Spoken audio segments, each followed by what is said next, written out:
श्री गुरुभ्यो नमः श्री महागणाधिपतये नमः श्री सरस्वत्यै नमः భక్తులారా వ్యాస మహర్షి రచించిన మహాభారత ఇతిహాసం యథాతథంగా చెప్పుకున్నాం. ప్రతి శ్లోకం దాని అర్థం ఇందులో భాగంగా నిన్నటి వరకు మనం ఆదిసభ పర్వాలు పూర్తి చేసాం. ఆరణ్య పర్వంలోని 208వ అధ్యాయం వరకు చెప్పుకొని 209వ అధ్యాయంలోని 25వ శ్లోకం వరకు చెప్పుకున్నాం. ఈ రోజున 26వ శ్లోకం నుండి ప్రారంభించి ఈ అధ్యాయాన్ని సంపూర్ణం చేద్దాం. ముందుగా వ్యాసుల వారిని ప్రార్థన చేసుకుందాం. వ్యాసాయ విష్ణు రూపాయ వ్యాస రూపాయ విష్ణవే నమో వై బ్రహ్మనిధయే వాసిష్ఠాయ నమో నమః. ఆ తర్వాత మనం నారాయణుడికి, అర్జునుడికి, సరస్వతీదేవికి, వ్యాసుడు వారికి కూడా నమస్కరించి ఆ తర్వాత జయం అని వ్యాసుల వారు పేరు పెట్టిన ఈ మహాభారతాన్ని ప్రారంభం చేద్దాం. నారాయణం నమస్కృత్య నరం చైవ నరోత్తమం దేవీం సరస్వతిం వ్యాసం తతో జయముదీరయేత్. నారాయణం నమస్కృత్య నరం చైవ నరోత్తమం.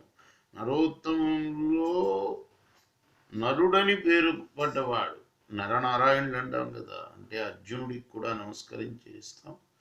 దేవీం సరస్వతిం వ్యాసం తతో జయముదీరయేత్. సరస్వతీదేవికి, చదువుల తల్లికి, వ్యాసుడికి నమస్కరించి ఈ కార్యక్రమాన్ని ప్రారంభం చేద్దాం మనం. వ్యాధవు వాచ, ధర్మవ్యాధుడు చెప్తున్నాడు, నా జీవన సోస్తి దేహభేదే మిజ్జైతదాహుర్మ్రియతే కిలేతి జీవస్తు దేహాంతరితః ప్రయాతి దశార్థతైవాస్య శరీరభేదః. ఓ బ్రాహ్మణోత్తమ, శరీరం నశించినంత మాత్రాన జీవుడు నశించరయ్యా, అది అసత్యం. జీవుడు ఈ శరీరాన్ని వదిలిపెట్టి మరొక శరీరంలోకి వెళ్తాడంతే. శరీరంలో ఉండే 5 తత్వాలు అంటే పంచభూతాలు బయట ఉండే పంచభూతాల్లో కలిసిపోతాయి, అంతేగాని జీవుడు మాత్రం ఉంటాడు.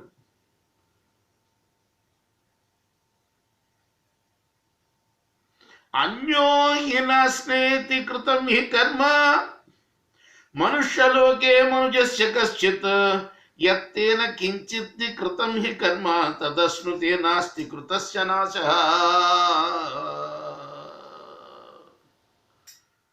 మనుష్యుడు చేసిన కర్మని మళ్ళీ తనే అనుభవించాలి, ఆ జీవుడే అనుభవించాలి తప్ప మరొకడు అనుభవించరు సుమా. అలానే ఆ కర్మ ఫలం ఏదైతే ఉందో అది ఏ కొంచెమైనా, పుణ్యకర్మ ఫలం ఏది కొంచెమైనా అతనే అనుభవిస్తాడు. కాబట్టి ఈ మనం చేసే కర్మలన్నీ కూడాను మనం అనుభవించడం కోసమే, మన అనుభవానికి తప్పనిసరిగా వస్తాయి. అవి పుణ్యకర్మలైనా పాపకర్మలైనా. సుపుణ్యశీలా హి భవంతి పుణ్యాః నరాధమాః పాపకృతో భవంతి నరో నుయాతస్త్విహ కర్మిభిః స్వైః తతః సముత్పత్స్యతి భావితస్తైః.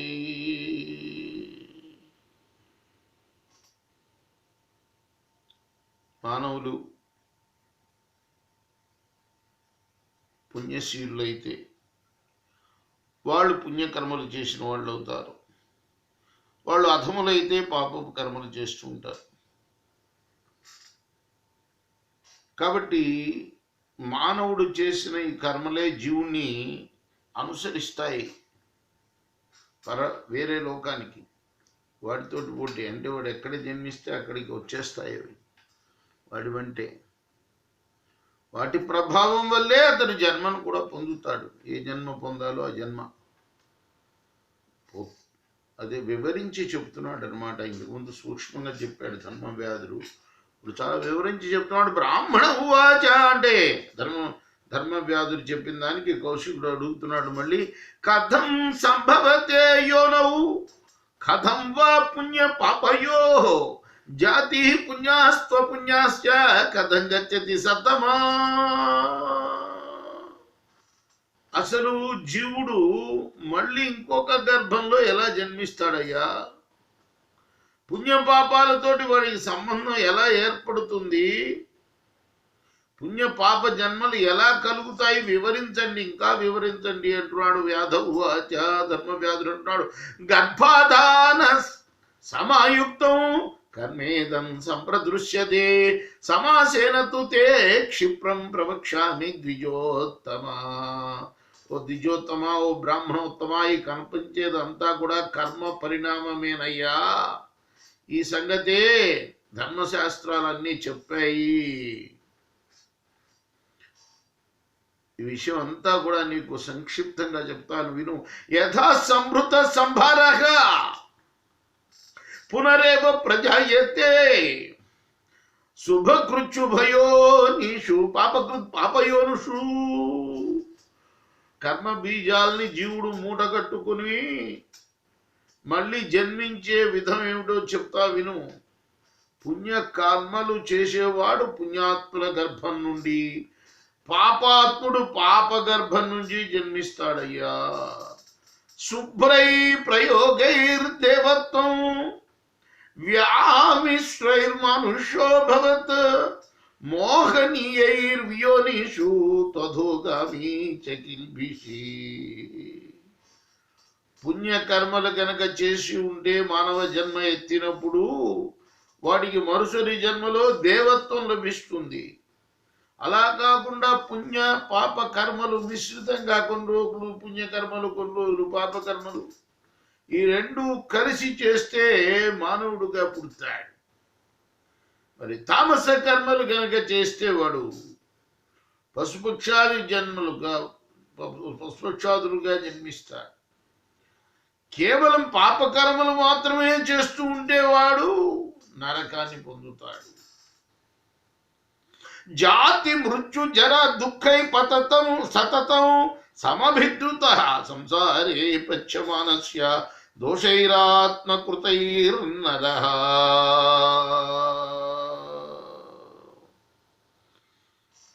మానవుడు తాను చేస్తున్న తప్పుల వల్ల పుట్టడం, గిట్టడం, ఈ ముసలితనంలో బాధలు ఇవన్నీ కూడా ఏర్పడుతూ ఉంటాయి. అలా సంసారంలో పీడింపబడుతూ ఉంటాడు. తిర్యజ్ఞోని సహస్రాణి గత్వా నరకమేవ చ జీవా సంపరివర్తంతే కర్మబంధ నిబంధన. పాపజీవులు కర్మబద్ధులై అనేక వేల పశుపక్షాది జన్మలను పొంది చివరకు నరకానికి వెళుతూ వాటిల్లోనే తిరుగుతూ ఉంటాడు.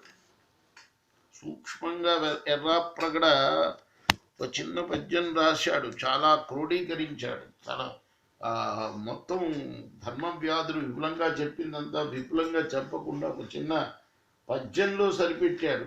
స్థిరమగు పుణ్యకర్మమున దేవభవంబగు పుణ్య పాప సంకరమున మనుషత్వమగు కల్మషముల్ పశుకీట భావము పొరయగజేయు ఇప్పగది పుట్టుచు చచ్చుచు మొహవార్తిలో తిరుగుచునుండుగాని ఒక తీరము చేరడు జీవుడెన్నడు. ఎక్కువగా ఆయన రాసినట్టుగా చెప్పలా, సూక్ష్మంగా చెప్పాడు. అంటే మొత్తం కవర్ చేయలేదు ఆయన ఎర్రాప్రగడ, అది మాత్రం చెప్పచ్చు. ఈయన మాత్రం చాలా విపులంగా చెప్తున్నాడు ఇక్కడ వ్యాసుడు వారు. ఇందులో అనేక వేల జన్మలు తిరియజ్ఞోని సహస్రాణి, ఒకటి కాదు, రెండు కాదు, పశుపక్షాది జన్మలు 80 లక్షల జీవరాశులు ఉంటాయి అంటారు. అంటే కాకి, గద్ద, పిల్లి, బల్లి, ఇలా ఎన్నో జీవరాశులు. మరి వీటిల్లో ఇలా అనేక వేల సార్లు జన్మించాల్సి వస్తుంది పాపకర్మలు చేస్తే. చివరికి నరకానికి కూడా చేరుకుంటాడు వాడు. జంతుస్తు కర్మభిస్తస్మై స్వకృతై ప్రేచ్య దుఃఖిత తద్దుఃఖ ప్రతిఘాతార్థం అపుణ్యాం యోనిమాప్నుతే. తను చేసిన పాపకర్మల వల్ల మరణం తర్వాత వాడు దుఃఖాన్ని అనుభవిస్తాడు. ఆ దుఃఖానుభవం కోసమే పాపపు జన్మలు ఎత్తుతూ ఉంటాడు వాడు. తతః కర్మ సమాధత్తే పునరన్యన్నవం బహు పచ్యతే తు పునస్తేన భుక్త్వా పద్యమివాతురః. ఆ జన్మల్లో కూడా వాడు మళ్ళీ ఏమన్నా పుణ్యకర్మలు బాగా పెంచుకుంటూ పాపకర్మలను తగ్గిస్తాడంటే అది లేదు. మళ్ళీ మళ్ళీ పాపకర్మలు చేస్తూనే ఉంటాడు వాడు. అందువల్ల వాడు తినరాని పదార్థం తిని బాధపడుతున్న రోగిలాగా నానా బాధలు పడతాడు ఉంటాడు. భుక్త్వా పచ్చమివాతురః పచ్యతే తు పునస్తేన అజస్రమేవ దుఃఖార్తః అదుఃఖితః సుఖ సంగీతః తతో నివృత్త బంధత్వాత్ కర్మణాం ఉదయాదపి పరిక్రామయుక్తి సంసారే చక్రవద్ బహువేదనః. ఎప్పుడు దుఃఖాల్లో కొట్టుమిట్టాడుతూ ఉంటాడు. ఎప్పుడన్నా కాసేపు దుఃఖం పోయి సుఖం వస్తే అదే చాలా గొప్ప అనుకుంటూ ఉంటాడు. మళ్ళీ పాపాలు మొదలు పెడతాడు. అలా నూతన కర్మలు పాపకర్మలు చేయటం వల్ల అనేకమైన కష్టాలు బాధలు పడుతూ జనన మరణ రూప సంసారంలో తిరుగుతూ ఉంటాడు చక్రంలాగా. సచేన్నివృత్తుబంధస్తు విశుద్ధశ్చాపి కర్మభిః తపోయోగ సమారంభం కృతే ద్విజసత్తమా కర్మభిర్బహుభిశ్చాపి లోకానశ్నాతి మానవః. ఓ బ్రాహ్మణ శ్రేష్ఠ, బంధన హేతువులైన కర్మల యొక్క అనుభవం పూర్తయి సత్కర్మ ఫలంగా పవిత్రుడైన తర్వాత వాడు యోగాన్ని భగవంతుడితోటి సంయోగం కోసం తపన చెందుతూ ఉంటాడు. వాడు అనేక పుణ్యకర్మల ఫలంగా అలా ఉత్తమ లోక సుఖాలని అనుభవిస్తాడు. సచేన్నివృత్తబంధస్తు విశుద్ధశ్చాపి కర్మభిః ప్రాప్నోతి సుకృతాన్ లోకాన్ని యత్ర గత్వా న శోచతి. ఇలా బంధాలు తొలగిన తర్వాత సత్కర్మల వల్ల పవిత్రుడై పుణ్యలోకాలని చేరుతాడు. అక్కడికి వెళ్ళి పరితాపం చెందరు. వాడు పాపం కుర్వన్ పాపవృత్త పాపశాంతం నగచ్చతి తస్మాత్ పుణ్యం యతేత్ కర్తుం వర్జయీత చ పాపకం. పాపకర్మలు చేసిన వాడికి పాపాలు చేయడమే అలవాటవుతుంది. దానికి అంతు పొంతు ఉండదు. కాబట్టి పుణ్యకర్మలు చేయడానికే ఎప్పుడు మానవుడు ప్రయత్నించాలి. పాప పనులు వదిలిపెట్టాలి నాయన బ్రాహ్మణోత్తమ. అనసూయు అంటే అసూయ లేకుండా ఉండాలి. కృతజ్ఞశ్చ కృతజ్ఞుడై ఉండాలి. కళ్యాణాన్ని చ సేవతే. కళ్యాణం అంటే మంచి పనులు, ఎప్పుడు కూడా మంచి పనులే చెయ్యాలి. కళ్యాణం అంటే శుభమని, శుభమైన పనులే చేయాలి. సుఖాన్ని ధర్మమర్థం చ స్వర్గం చ లభతే నర. అలా చేస్తూ ఉంటే అటు సుఖాన్ని పొందుతాడు, ధర్మార్థాన్ని పొందుతాడు, స్వర్గాన్ని కూడా పొందుతాడు. సంస్కృతస్య చ దాంతస్య నియతస్య యథాత్మనః ప్రజ్ఞస్యానంతరా వృత్తి ఇహలోకే పరత్ర. సంస్కార సంపన్నుడు, ఇంద్రియాలను జయించినవాడు, పవిత్రమైన ఆచారం కలవాడు, మనస్సును వశం చేసుకున్నవాడు, బుద్ధిమంతుడైన వాడికి ఇహలోకంలో సుఖాలు లభిస్తాయి, పరలోకంలో కూడా సుఖాలు కలుగుతాయి. సతాన్ ధర్మేణ వర్తేత క్రియాం శిష్టవదాచరేత్ అసంక్లేశేన లోకస్య వృత్తిని లిప్సేత వై ద్విజ. ఓ ద్విజ, ఓం బ్రాహ్మణుడా, కాబట్టి మానవుడు సత్పురుష ధర్మాన్ని ఆచరించాలి. శిష్టులు చేసే ఉత్తమ కార్యాలనే చేస్తూ ఉండాలి. లోకంలో ఏ ప్రాణికి బాధ కలిగించకుండా జీవనం గడపడానికి తగిన వృత్తిని కోరుకోవాలి. స్వధర్మేణ క్రియాలోకే కర్మణ సోప్య శంకర సంతిహ్యాగమ విజ్ఞాన శిష్టాశాస్త్రే విచక్షణ. లోకంలో చాలామంది జ్ఞానులు ఉన్నారు. అంటే శిష్టులు అంటే వాళ్ళే శిష్టాచారం పాటించి మంచి ఆచారాన్ని పాటించే జ్ఞానులు ఉంటారు. వాళ్ళతోటి ఉపదేశాన్ని పొంది లేక వాళ్ళతోటి మంచి మాటల్ని చెప్పించుకొని స్వధర్మాన్నే ఆచరిస్తూ, పైన శ్లోకంలో ఏం చెప్పాడు? తగిన వృత్తిని కోరుకోవాలి అని చెప్పాడు. అంటే తనకు తగిన వృత్తి, తన కులానికి తగిన వ్యక్తి తన ధర్మాన్ని ఆచరించాలి. ధర్మ సాంకర్యం లేకుండా చూసుకో, సంకరం ఉండకూడదు, ధర్మ సంకరం ఉండకూడదు.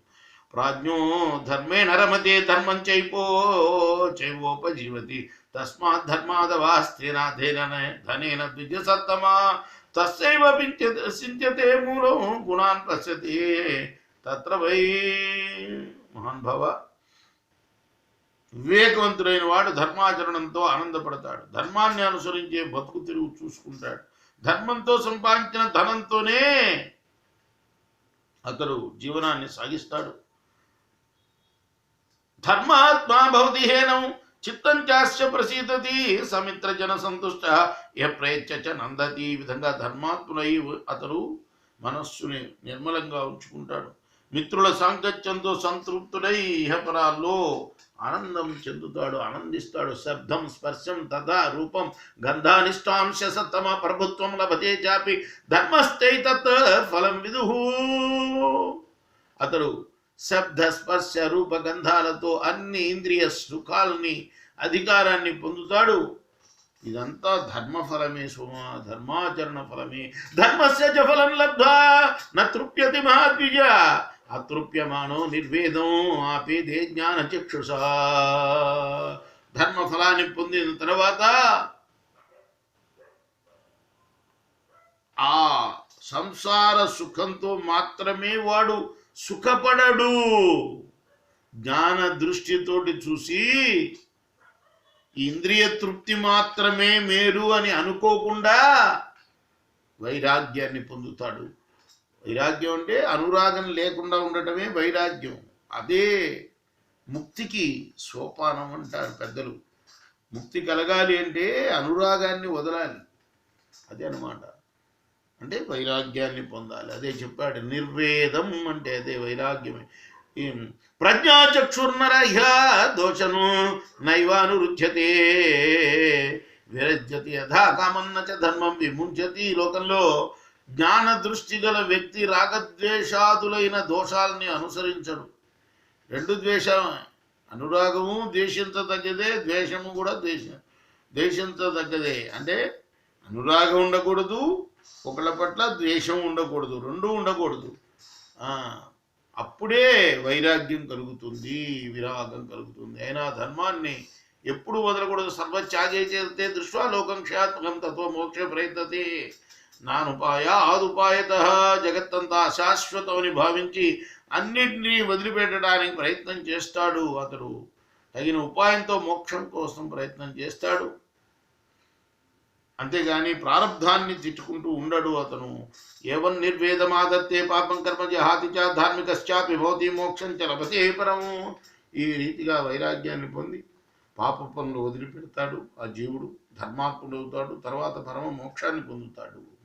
మోక్షం అంటే మళ్ళీ పుట్టడం, మళ్ళీ చావడం లేకుండా ఉండడమే మోక్షం. పునరపి జననం పునరపి మరణం లేకుండా జీవుడు ఆ పరమాత్మలో లీనం అవటమే మోక్షం. తపో నిశ్రయ సంజంతో దశ మూలం సమోదమ తేన సర్వానవాప్నోతి కామాన్యాన్ మనసేచ్ఛతి. భగవంతుడి కోసం తప్పించడం, ఎప్పుడు కూడా భగవన్నామ స్మరణం చేసుకుంటూ ఉండడం జీవుడికి మేలు. దానికి శమం దమం ముఖ్యం. అంటే మనోనిగ్రహము, ఇంద్రియ జయము. పంచేంద్రియాలు ఉంటాయే, వాటిని వాటి ఇష్టం వచ్చినట్లు పోకుండా వాటిని నిగ్రహించడం, మనస్సును నిగ్రహించడం, దీనివల్ల మనకు భగవంతుడి మీద తపన పెరుగుతుంది, భగవంతుడికి దగ్గర అవుతూ ఉంటాము. ఇంద్రియాణ నిరోధేన సచ్చేన చ దమేన చ బ్రాహ్మణ పదమాప్నోతి యత్పరం ద్విజసత్తమా. పరబ్రహ్మలో ఎప్పుడయ్యా ఏకమవుతాడు జీవుడు అంటే ఇంద్రియాలను నిగ్రహించాలి, ఎప్పుడు సత్యమే పలకాలి. ఇదిగో దీనివల్ల ఇంద్రియాలంటే కేవలం ఈ పంచేంద్రియాలే కాదు, అంతరేంద్రియమైన మనస్సును కూడా వీటన్నిటినీ నిగ్రహించి సత్యాన్ని పలుకుతూ ఉంటే ఖచ్చితంగా ఆ పరబ్రహ్మ పదవి లభిస్తుంది, అంటే బ్రహ్మైక్యం లభిస్తుంది. పునరపి జననం పునరపి మరణం లేకుండా మనం మోక్షాన్ని పొందుతాం. బ్రాహ్మణ ఉవాచ, ఇంకా ప్రశ్నిస్తున్నాడు కౌశికుడు. ఇంద్రియాణి తు యాజ్ఞాహు కాని తాని యత వ్రత నిగ్రహస్య కథం కార్య నిగ్రహస్య చ కిం ఫలం అని అడుగుతున్నాడు. ఎప్పుడు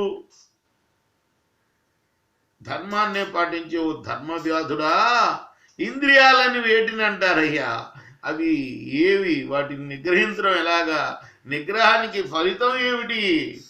అర్జునుడు కూడా అడుగుతాడు ఇదే ప్రశ్న. భగవద్గీత చెప్పేటప్పుడు చాలా బలవత్తరమైనవి కదయ్యా ఇంద్రియాలు, వాటిని నిగ్రహించడం అంటే మాటలా, గాలిని మూటగట్టినట్టే కదా అనే ప్రశ్న. అలానే ఇక్కడ ఈయన కూడా అడుగుతున్నాడు, ఇంద్రియాలంటే ఏవి, వాటిని నిగ్రహించడం ఎలా, తెలియక కాదు. ధర్మవ్యాధులు ఏం చెప్తాడా అని. కథంచ ఫలమాప్నోతి తేషాం ధర్మభృతాంబర ఏతదిచ్ఛామి తత్వేన ధర్మం జ్ఞాతుం నిబోధమే. ఇంకా అడుగుతున్నాడు, ఓ ధర్మవ్యాధురా, ఇంద్రియాలను అదుపులో ఉంచుకుంటాం వల్ల ఏ ఫలం పొందుతాడయ్యా? ఇంద్రియ నిగ్రహం అనే ధర్మాన్ని ఉన్నది ఉన్నట్లుగా బాగా వివరించి చెప్పు ఇంకా అంటున్నాడు. ఇది శ్రీ మహాభారతే వనపర్వణి మార్కండేయ సమస్యా పర్వణి బ్రాహ్మణ వ్యాధ సంవాదే నవాధిక ద్విశతమోధ్యాయ. ఇది శ్రీ మహాభారతలోని ఇతిహాసంలోని, భారత ఇతిహాసంలోని వనపర్వంలోని అంటే అరణ్య పర్వంలోని మార్కండేయ సమస్య పూర్వంలో ఉన్న మరి ఉపపర్వం. అది వనపర్వం అనేది మహాపర్వం. 18 మహాపర్వాలు, అందులో 100 ఉపపర్వాలు. అందులో ఇది ఈ వనపర్వం, అరణ్య పర్వం అంటాం మనం, సంస్కృతంలో వనపర్వం అంటారు. దానిలో ఉన్న మార్కండేయ సమస్యాపూర్వం అనే ఉపపర్వంలోని బ్రాహ్మణ అంటే కౌశిక ధర్మవ్యాధ సంవాదం అనే కథ ఇందులో ఉంది. ఇది నవాధిక ద్విశతమోధ్యాయ.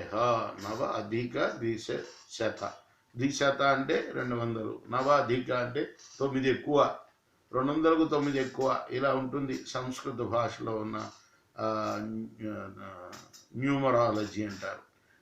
న్యూమరాలజీ అని కూడా అంటారు దాన్ని, న్యూమెరికల్స్. అలా ఇంగ్లీష్లో చెప్పాలంటే సంఖ్యలు ఇలా చదువుతారనమాట. 209 అంటానికి ద్విశతమోధ్యాయ, నవ అధిక ద్విశతమోధ్యాయ. ఇది మహాభారత ఇతిహాసంలోని అరణ్య పర్వంలోని 209వ అధ్యాయం. రేపు మనం 210వ అధ్యాయం చెప్పుకున్నాం. కృష్ణార్పణమస్తు. స్వస్తి ప్రజాభ్యాం పరిపాలయంతాం న్యాయేన మార్గేణ మహీషా. గోబ్రాహ్మణేభ్యः శుభమస్తు నిత్యం. లోకాः సమస్తాः సుఖినో భవంతు. కృష్ణార్పణమస్తు.